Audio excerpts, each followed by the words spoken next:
Today's video is slightly different. It's a get to know me video. I know I already have one up in my channel, but today it's got a little bit of a twist. I'm very excited to announce that this get to know me video is in collaboration with the lovely Tracy and Amra. We have actually just launched a new channel called Being Brasian, and I'm so excited about it. Actually, Amra and I had conversations, a few times about wanting to do something, fill a gap in the market, shall we say. There are so many Asian Americans, and by Asian I mean our kind, but in the UK we felt like there's a real underrepresentation. I got to know Amra actually when I worked at NARS, and we just kept in touch, and we ended up forming a friendship through that. And then I met the lovely Tracy through social media, so we've become a trio. When I had this idea, I just kind of flung it at the girls. Hey, do you want to join? What do you think? And they were just as excited about it as I was, thank God. So we decided to go forward and film some conversations really about different topics that mean a lot to us, not only in terms of identity, in terms of being British Asian, but also as women.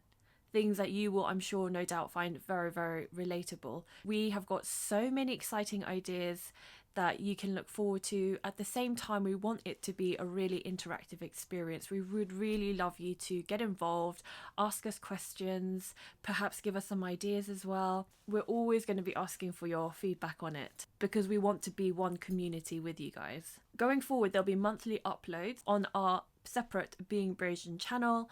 I will put all the links down below and on the screen. We've got an Instagram channel, we've got obviously a YouTube channel, we've got a Facebook page, and obviously more is on the way. Since we're doing a brand new channel, we decided to start off with a get to know me video on each of our individual channels. So please do not forget to check out Amra's video and Tracy's video. Again, I will add all the links down below so it makes it easier for you to find the content. It helps you to get to know us each as individuals, and then on the Being Brasian channel you'll be able to get really stuck into the topics and get to know us more as people beyond beauty. We all met through our love of beauty, so we cannot not put beauty content on there, but it won't solely be about beauty because, like I said earlier, we're all women, we've all had many different life experiences, but we also have similarities in growing up as Asians in Britain.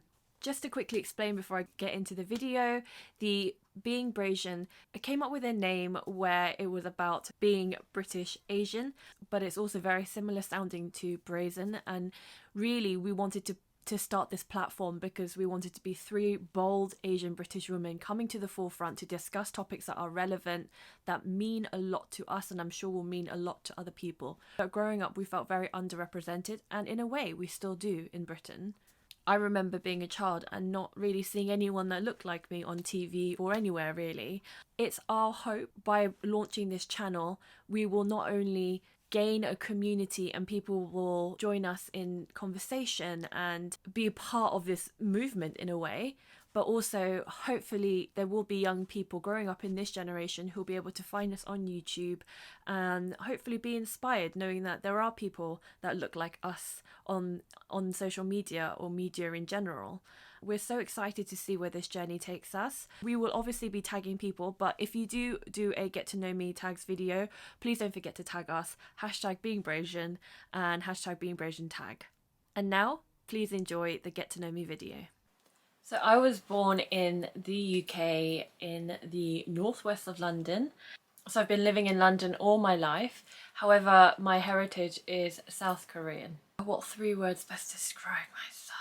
This is a hard one because if you say something too nice, you sound obnoxious. I will just go with 3 words that my friends would probably describe me as: honest, loyal, and depending on which friend, it could either be calm or perhaps even slightly goofy.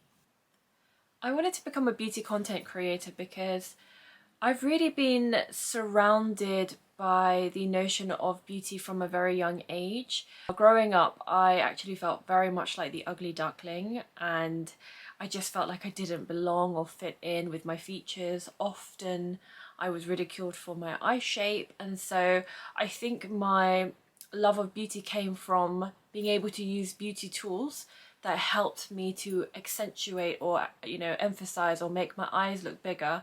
And in receiving those compliments, it just made me understand this world of makeup that could give you power and make you feel so much more confident.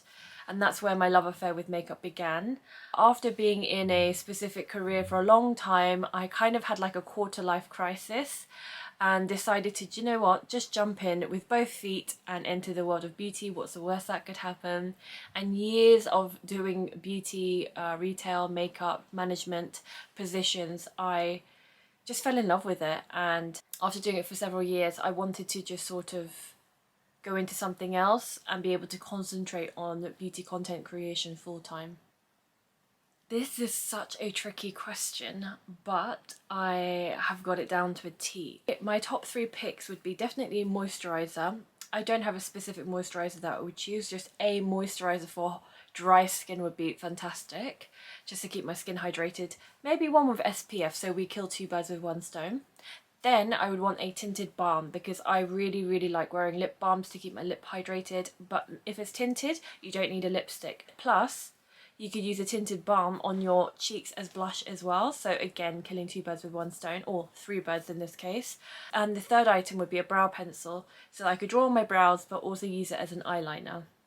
So those are my 3 items. So though I'm not overly superstitious, I know that horoscopes are a big thing, part of Eastern culture.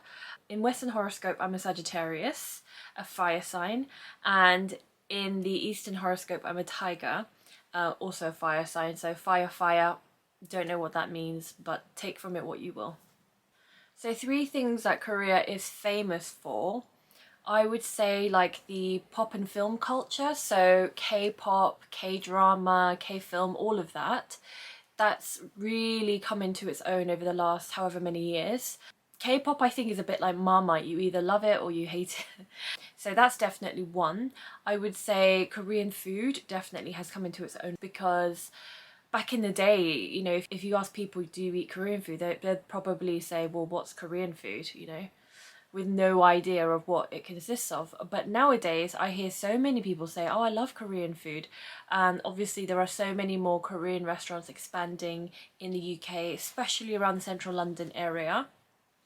I love the fact that you have both like traditional restaurants as well as sort of fusion restaurants as well. And lastly, although don't want this to be associated with Korea, I would say that we're probably infamous for Kim Jong-un, although he is the leader of North Korea, so it's got nothing to do with South Korea because they're 2 separate countries. But many people get confused. Some think that North and South are still one country. Many people think that he's somehow linked to South Korea. He isn't. And I would say he's so famous or infamous to the point where more people could point him out than they could the South Korean president. It's a difficult question because I genuinely love Korean food. I'm biased, but it's my favourite Asian cuisine. And although Korean food is known for its barbecue and its grilled meats, I would say my favourite has to be the stews, the soups, or what we call tang. So I particularly love one called Yukgaejang, which is basically just spicy beef soup stew. I don't know what you call it. And yeah, I just love it on a winter's day. Super spicy, which I love, and it just makes you feel all warm inside. Easily can answer fish and chips. I love fish and chips. Don't like mushy peas, but fish and chips with plenty of salt and vinegar, delicious. This is so hard, but I would again choose rice because as much as I love noodles, if we're talking about having it for the rest of our lives, it has to be rice. In the Korean culture, it's very common to have rice for breakfast, lunch and dinner, and you could have it 7 days of the week, and people probably wouldn't get sick of it because we have something called banchan, which is side dishes. So it's very common at a family meal to have, or a home meal, to have your rice, your bowl of rice, a bowl of soup to accompany it, and then all these side dishes that go amazingly with your rice. And it's very common in Korean households to switch up the banchan, to switch up the side dishes. So you don't tend to get bored. You switch up the soup, you switch up the side dishes, and so it kind of feels like a new meal. You can have like grilled fish with it, meats with it. So yeah, I would definitely choose rice. Growing up, my mum told me a lot of Korean proverbs and quotes to live by, I guess. But there's one particularly that stands out in my mind, and literally translated it means you can't spit on a smiling face. And I guess it's kind of the equivalent to the English kill 'em with kindness. So it's that concept of like, it makes it difficult for people to be nasty to you, hence the spitting reference, if you're smiling, if you're nice. So that's one thing that's always stood out in terms of a phrase that my mum said to me. And in linking with the proverb earlier, I thought it would be easier just to tell you that in Korean. So for you Korean people who are fluent out there, I apologise about my Korean, it's not the best, so please don't be the pronunciation police. 웃는 얼굴에 침 못 뱉는다, and that's basically you can't spit at a smiling face. So my close friends know how much I love singing and I love karaoke. For my 30th, when me and my girls went to New York, I dragged all of them to karaoke because that's how obsessed I am. So it's so hard to pinpoint a specific song, but I try to always squeeze in at least one Adele song. And by the way, let's not get it twisted, I'm not like talented. I know Adele songs are super hard to sing, but I just love her ballads. However, if a Shakira song somehow gets in there, that generally tends to mean that I'm feeling a little bit tipsy. I have to have some alcohol in my bloodstream to sing Shakira, but it has been known to happen before. I don't actually think Amra or Tracy know this, so this is a fun one to share on camera. I once auditioned for this UK hospital drama called Holby City. All the English people will know this, and it's just hospital drama based around casualties, etc. So I once auditioned to be on this show because they wanted a North Korean illegal immigrant who wanders into this hospital in Bristol, as you do, who happens to be pregnant with Siamese twins. So the storyline was incredibly crazy. When I got the script, I thought, I'm not sure how this is going to go down. I went for it, I auditioned, and sadly I didn't get the role, although I knew I wouldn't because I look far too well fed to look North Korean. They did offer me the role of the interpreter for a couple of the episodes. Unfortunately, the filming schedule clashed with my final year university exams, and obviously I wasn't going to jeopardise my education, so I had to turn down the role, but I was very sad. I was in this small room doing this audition, a very small room, with about 5 or 6 people, and it included everyone that was important in Holby City, so like the producer, the script writer, etc. And I just remember being in this crammed room with a camera in my face, and they had basically initially sent this script in Korean, then realised, duh, we don't speak Korean, so let's translate it into English. So I did my audition in English, then they asked me on the spot if I could do it in Korean, did it. Then they asked me on the spot if I could cry, managed it. Then they asked me if I watched Holby City, and the thing is I can't lie, so I told them no. So let's just say it was a very awkward audition. I'm lucky that I got offered a different role, to be honest with you, but it wasn't meant to be. So that's it, that's all about me. We'd love to get to know you as a community. We'd love for you to comment down below, really make it interactive.